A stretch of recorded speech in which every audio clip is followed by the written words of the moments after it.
Monsieur l'arbitre, bonjour et bienvenue dans cette nouvelle rubrique arbitre, une rubrique qui s'est fait attendre, il est vrai, mais croyez-moi, ça en valait la peine. Voici donc pour vous et en exclusivité votre cadeau de Noël offert gracieusement par Refcard, en espérant qu'il vous plaira. Et ça commence tout de suite avec cette poignée de main forte de sens qui marque la réconciliation entre le président de la fédération et monsieur Leonardo. La conséquence directe, un don versé au restaurant du cœur à l'occasion du lancement de sa 31e campagne de dons. Un événement que le Gazélec d'Ajaccio a su mettre en avant lors de sa rencontre face à Lyon. Et oui, c'est une première dans cette rubrique, pas d'hommage, pas de défunt, une actualité sobre qui nous redonnerait presque le sourire en ces jours de fête. Refcard profite d'ailleurs de ces instants pour vous souhaiter à tous un joyeux Noël. Mais trêve de mondanité, la 19e journée de Ligue 1 ne va pas s'analyser grâce à la seule bonne volonté du Père Noël ou de notre regretté Coluche. Penchons-nous donc du côté des statistiques, les chiffres de la semaine nous font le dessin d'une journée tout ce qu'il y a de plus banal cette saison en termes de cartons, de buts ou de pénalty. Et oui, parce que voir 46 cartons en 10 matchs, cela ne fait plus exception et c'est même devenu la norme en Ligue 1. Une norme respectée à la lettre qui ne surprend plus à l'aube de la trêve hivernale. Bon, si d'accord. Avouons-le, on a tous bondi de son fauteuil lorsque Zlatan a mis sa banderie contre Caen, histoire de nous rappeler le talentueux joueur qu'il est encore. Mine de rien, ces chiffres ils s'expliquent grâce à la rigueur et à l'application de nos arbitres qui respectent avec beaucoup d'obstination les directives de la DTNA, et pour cela, il faut les féliciter. Mais cette journée qui achève cette moitié de championnat nous laisse une légère amertume au regard des images. La sensation que le discours des officiels cette saison commence à s'essouffler lentement. Des rappels à l'ordre pour du beurre, des avertissements dans le vent, des joueurs peu attentifs aux remarques, des entraîneurs mécontents. Rien de bien méchant, mais il était temps de souffler pour tout le monde visiblement. Et donc, pour les arbitres aussi. Le retour des vacances promet d'être d'autant plus passionnant. Des choses étranges, et surtout plutôt cocasses, on n'en a pas manqué ce week-end. Regardez donc ces images.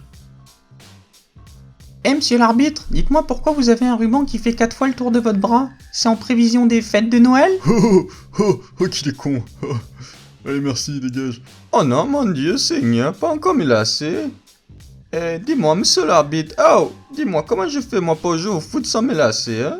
Oh, dis-moi, dis-moi. Alors ça c'est clair, c'est écrit nulle part qu'il faut savoir faire ses lacets pour jouer au foot, hein. La loi 17, monsieur. La loi 17 mon cul, 15 ans que je joue au football, s'il y avait 17 lois, je le saurais, hein. Et puis, merde, fichu lacet de merde, j'ai pas besoin de toi, pourquoi est-ce qu'ils font plus les scratchs aussi, hein? Ouais, bah vu votre niveau, vous feriez mieux de jouer avec les mains. Avec les mains, tu dis? Et je l'ai, comme il a dit l'arbitre. Et hop là, petit contrôle de la main. Ni vu ni connu. Goal volant les gars, goal volant. Ah non mais sérieusement les mecs, c'était une blague, le foot ça joue avec la tête et les pieds, c'est tout. Monsieur Zlatan, vous savez faire vos lacets? Tu m'as pris pour qui, tocard? Enfin bref, plus sérieusement, on a vu plusieurs choses intéressantes, des mauvaises comme des bonnes, et on va s'attarder sur ce but rennais qui n'aurait certainement jamais dû voir le jour. Monsieur Gourvenec, pour une fois, a une bonne raison de se plaindre. En effet, il y avait bien faute sur son joueur quelques secondes auparavant. On a vu aussi un penalty généreux accordé au Canet sur une faute de Thiago Silva. Les ralentis ne sont pas forcément très parlants, mais ça semble quand même peu évident. Perso, moi sur l'action, je pense qu'il n'y a rien. Mais j'ai pris 10 ralentis et 3 minutes de réflexion pour m'en assurer.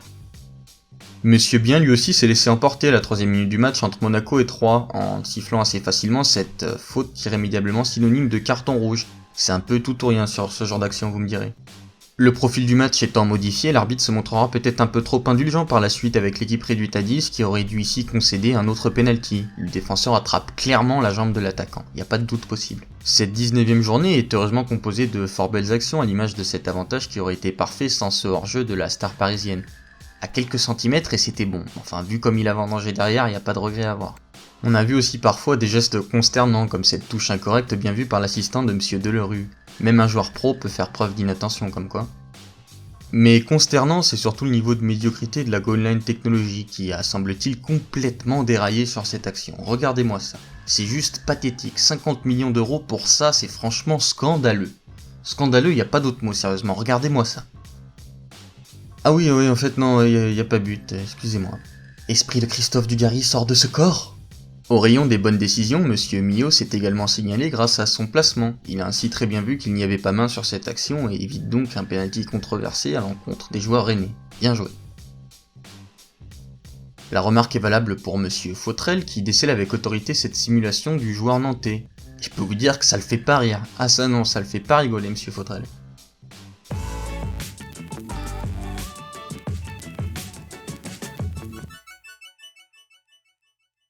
Le match du week-end, c'est la rencontre de haut de tableau entre Saint-Etienne et Angers, arbitré par monsieur Varela.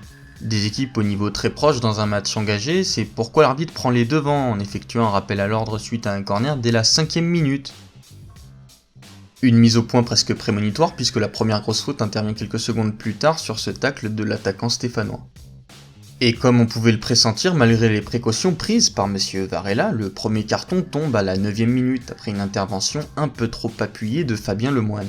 On voit ici l'arbitre faire montre de sa sérénité puisqu'il prend le temps nécessaire et adéquat pour justifier et notifier la sanction auprès du joueur fautif, de quoi apaiser un peu les esprits déjà bien échaudés. À peine relevé, le joueur fautif s'est empressé de fuir la zone de la faute dans l'espoir d'échapper au carton. On voit ici très bien que ça n'a pas du tout perturbé monsieur Varela. Et pourtant, à la 14e minute, l'arbitre du match remet bien malgré lui un peu d'huile sur le feu avec cette main jugée involontaire. Une décision controversée qui passe inaperçue et qui n'influera pas sur le résultat du match, heureusement. Suite à cela, il fallait d'ailleurs avoir les nerfs solides pour ne pas siffler de pénalty à la 30e minute lorsque le Stéphanois s'écroule dans la surface angevine. Le ralenti nous montre clairement que le défenseur a pris le dessus sur l'attaquant, qui se laisse alors facilement tomber en cherchant la faute. Une décision plus que logique. À la 38e minute, monsieur Varela, qui règne en maître sur la rencontre, siffle cette semelle du joueur angevin Romain Thomas. Sur un ton apaisé, l'arbitre ne se laisse pas endormir et sort, avec le sourire, le carton jaune qui s'impose. Un style assez particulier qu'on apprécie ici. D'une part parce qu'il est élégant, mais d'autre part parce qu'il est à double tranchant et qu'il peut très facilement se révéler dangereux. Les équipes regagnent donc le vestiaire sur le score de 0-0. Pour autant, on sent qu'en seconde période, chaque équipe est prête à en découdre. Les duels sont particulièrement âpres et chaque action peut être importante. Et c'est là que monsieur Varela entre de nouveau en scène. C'est lui le patron, il gère à sa manière et il le fait savoir, n'en déplaise à Benjamin Cornier. Une attitude autoritaire mais qui n'est pas du tout dans l'excès, on aime voir ça. À la 68e minute, l'arbitre vient remettre les points sur les i au gardien stéphanois, monsieur Ruffier, qui venait de s'en prendre à son assistant.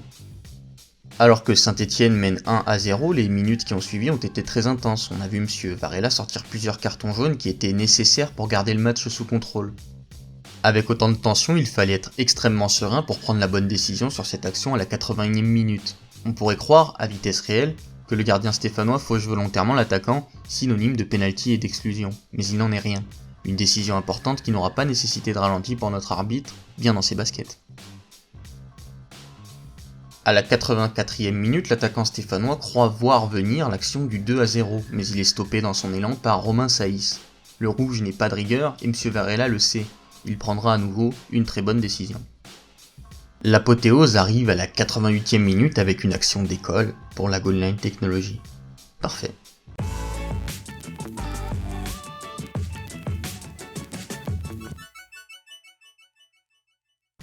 L'action et la décision du week-end, c'est celle de monsieur Jaffredo. Alors que le PSG mène tranquillement la rencontre face à son dauphin, le match s'intensifie quelque peu passé l'heure de jeu. Monsieur Jaffredo profite de cette action pour calmer les esprits. Au ralenti, on voit clairement qu'il y a franchement pas grand chose, et l'arbitre en est certainement conscient. Il prend la décision subite de siffler la faute alors qu'on voit clairement qu'il n'en avait pas l'intention au départ. Un revirement salutaire compte tenu du contexte du match, qui met à l'honneur l'intelligence des officiels.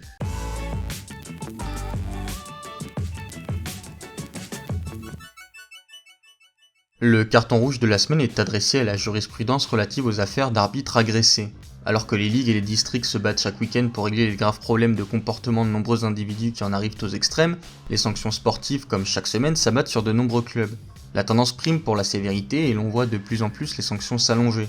Les mesures prononcées à l'encontre des amateurs se multiplient comme ce fut le cas ce week-end en Franche-Comté, où le club de Grand Charmont a été radié jusqu'en 2021. Une tendance qui peine à se refléter au niveau des juridictions civiles et pénales, notamment lorsqu'il s'agit d'affaires impliquant des arbitres. Un récent événement pourrait toutefois bien renouveler cette fâcheuse jurisprudence arbitre, puisqu'un joueur amateur s'est vu sanctionné en première instance d'une peine record de 10 mois de prison ferme. Une décision trop rare du fait de son inhabituelle sévérité plutôt que de son occurrence. Un fait divers qui serait passé inaperçu si les juridictions d'État n'étaient pas trop clémentes envers les sportifs amateurs qui agressent, rappelons-le, des individus investis d'une mission de service public. Si celle-ci avait daigné se montrer plus ferme plus tôt, alors peut-être qu'elle ne figurerait pas dans ce carton rouge. Pour citer le code du sport, toute personne portant atteinte physiquement à un arbitre dans l'exercice de ses fonctions encourt une peine pouvant aller jusqu'à 10 ans d'emprisonnement et 150 000 € d'amende. Si une échelle devait être établie, on pourrait croire que notre dernier recordman pénal aurait sobrement brusqué un arbitre, tout simplement. Et voilà, c'est la fin de cette rubrique arbitre. Si elle vous a plu ou vous a fait réagir, faites-le nous savoir dans les commentaires. Manifestez-vous en partageant vos idées, votre avis et dites-nous ce qui vous a plu ou pas. Vos suggestions et votre ressenti nous intéressent particulièrement et nous lisons tout ce qui va se dire. Si vous souhaitez nous aider, partagez simplement la vidéo. A bientôt pour une prochaine rubrique.